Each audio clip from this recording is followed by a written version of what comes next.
We're back on the road with Trafalgar and following the sound of music deep into the Tyrolean Alps to Innsbruck. The Alpine scenery is magical, with castles and snow-capped peaks lining the ancient Brenner Pass that borders Austria and Italy. But there's more than just snow that glistens in these mountains. Close to 1 million crystals sparkle in the landscape around the Swarovski Kristallwelten in Wattens. The Alpine town is where the jewelry and accessories brand Swarovski is based. The sprawling crystal-themed park and art gallery beneath its gardens is one of Austria's most popular attractions. I've always believed there's something magical about this part of Europe, and that's why this place is a source of so many legends and fairy tales. Legends like giants from the mountains. A legend apparently that Swarovski used as inspiration.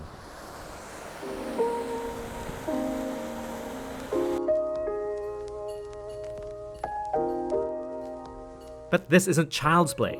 The tunnel-like Chamber of Wonders is a serious world-class museum of crystal art, created by world-famous artists and designers using Swarovski crystals.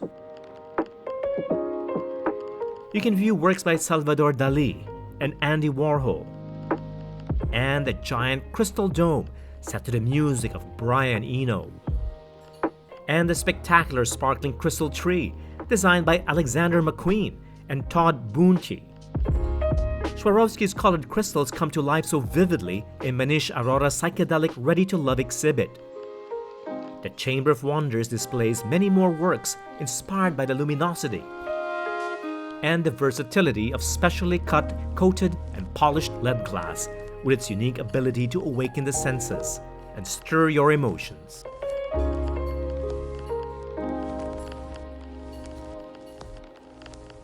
This room, I believe, is the most exciting part of the tour. It's an exhibition put together by Yayoi Kusama, the very famous Japanese pop artist. I can't wait. It's got this infinity effect, and it's called the Chandelier of Grief. Come on. Launched last October 2018, Kusama's Chandelier of Grief is her only permanent installation in the world. Can you see that? It's like this endless stream of lights, but it's an infinity effect.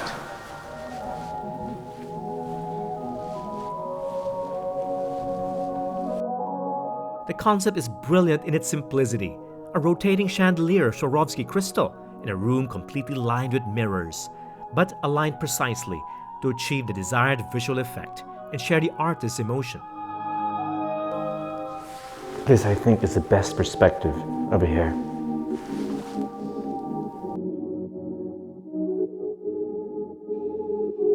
Swarovski's Kristallwelten is like a glittering gem indeed, and a worthwhile detour on the road to Innsbruck, where we're headed next.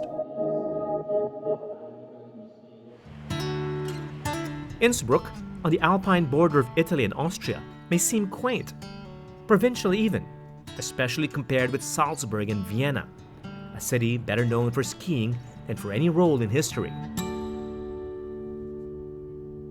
Apart from winter sports enthusiasts, I'm willing to bet very few people have actually heard of Innsbruck, which is quite strange because this Alpine city was once the imperial residence of the Habsburg dynasty, and this was their palatial home, the Hofburg Palace. Indeed, a quick look at the Gothic and Baroque skyline from atop the old town hall gives you an idea of the once strategic value of this city.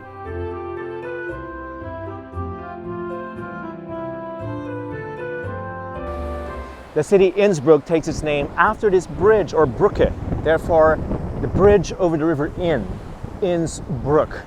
But it was more than just an ordinary bridge. It was a key passageway between the important trade route between Germany and Italy.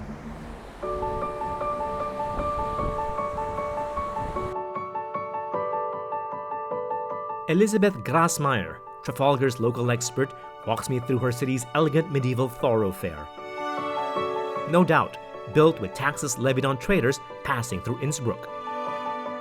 Innsbruck has history for centuries. You need to know, 850 years ago, we got the bridge over the Inn River. And the Inn River comes from Switzerland.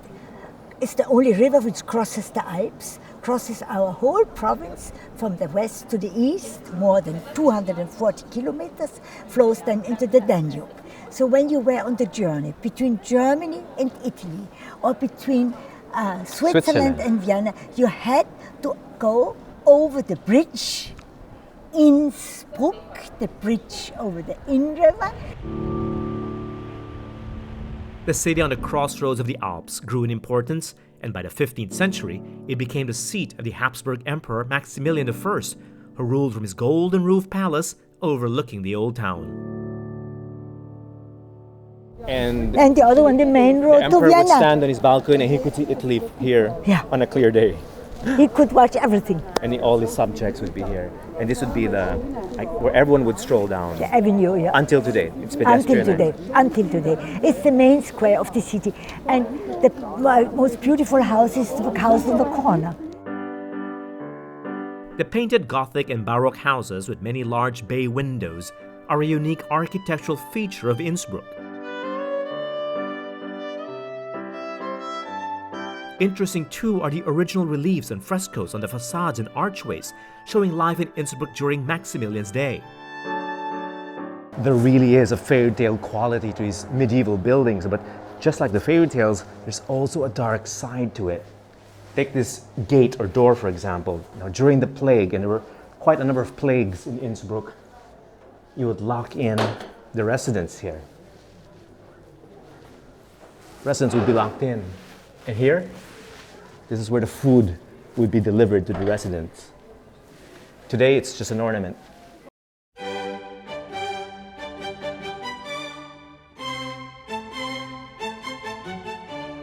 The imperial Habsburg court would later move to Vienna, but they kept a soft spot for Innsbruck and lavished the city with grand Baroque buildings like the Hofburg Palace. Innsbruck's Hofburg is considered among the most important imperial structures in Austria, along with the Schönbrunn Palace and the Hofburg in Vienna. The residence in Innsbruck was a sentimental favorite of the Empress Maria Theresa. Paintings of her 16 children, like French Queen Marie Antoinette, adorned the Great Hall of the palace. A section of the Hofburg was converted into a museum, showcasing the luxurious lifestyle of the Habsburgs whenever they visited from Vienna.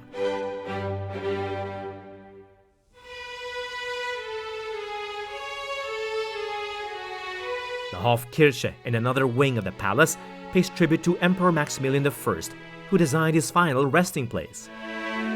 The large black marble cenotaph, ringed by statues of heroes from the past, is said to be the most elaborately decorated imperial tomb in Europe.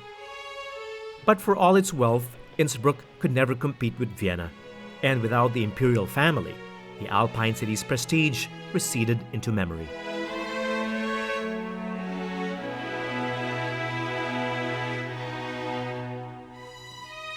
It remains a sophisticated city, but with a charming provincial character, rooted in traditional Tyrolean culture.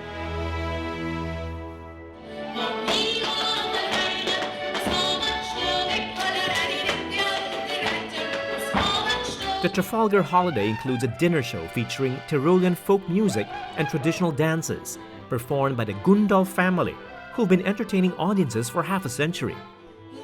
The Gundolfs trace their family's musical pedigree to the first Tyrolean brass band organized in 1773. While the nobles enjoyed opera in the city, the farmers danced and, well, shoe-slapped to their favorite Alpine music, yelling and yodeling for all the valley to hear. The difficult vocal technique of yodeling appears in other parts of the Alps, but the Tyroleans sing with extra bravura. No wonder they call this tour the Sound of Music. And it's not just because the performance on stage reminds you of the Von Trapp's yodeling in the film. Neither does it have to do with the many film locations we've seen. Rather, for the joy we associate with music. An exuberance that's mirrored in the Baroque skyline. And the fantasies of Mad Ludwig's castles. The euphoria of Rococo art. the zeal of the Passion Play, and the childlike wonder of the Marionette Theater. It's the sound of music in the warm embrace of those who showed us their lovely cities, those who drank and laughed along, and welcomed us like old friends and close family into their homes to share an authentic taste of Lebensfreude, their joyful way of living, and infecting us with its uplifting spirit from the moment of our first encounter to our farewell supper together. And that's all for this episode of Executive Class from Salzburg in Austria. I'm David Saldran, and thanks for watching.